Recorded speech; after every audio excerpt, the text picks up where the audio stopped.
สองคนนะอ้าวอันนี้เป็นบ้านอีหยังนี่ เรื่องมันไม่ใช่แล้วเนาะ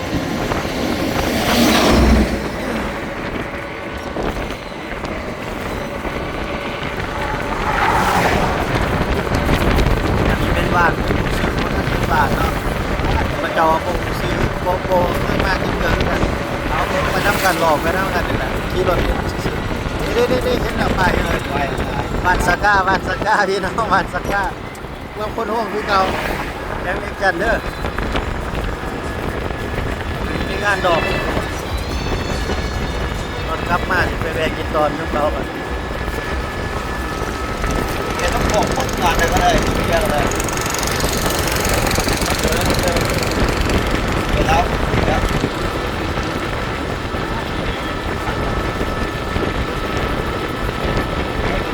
แต่วันสิบล้านก็ได้จะต้องทำอะไรก็ได้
เอาไปหลังจากน้อยซอยยุ่งกูละเนาะ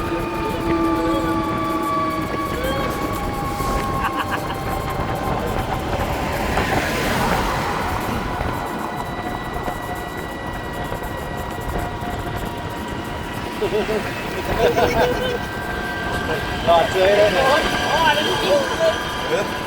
แบตประหยัดดินี่แบตเบิดเนาะไม่ได้เศร้าหายเลยฮะ คอยมาเรียนออกมาจากทะเลคอยมา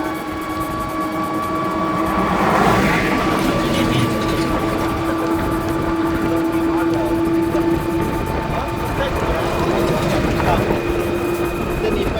ทางซ้ายไหนก็เป็นสิบล้านเลย โอ้โหแม่นเลย แล้วถ้าพูดอย่างนี้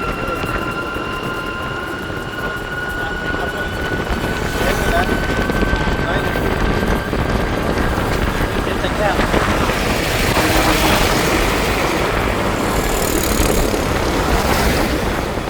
บ้านหน้าผู้เอาไปเบิกว่าเมื่อนะกันมาไปบ้านพลสวรรค์มันไปสายมือแต่ว่าบ้านเขาอยู่ที่จังหวัดนี้ครับผม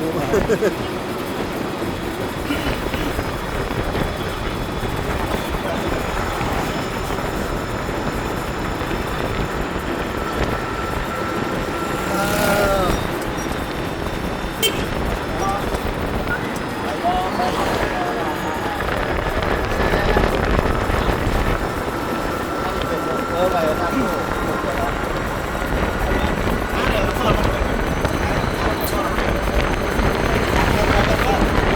ไปหาเรื่อง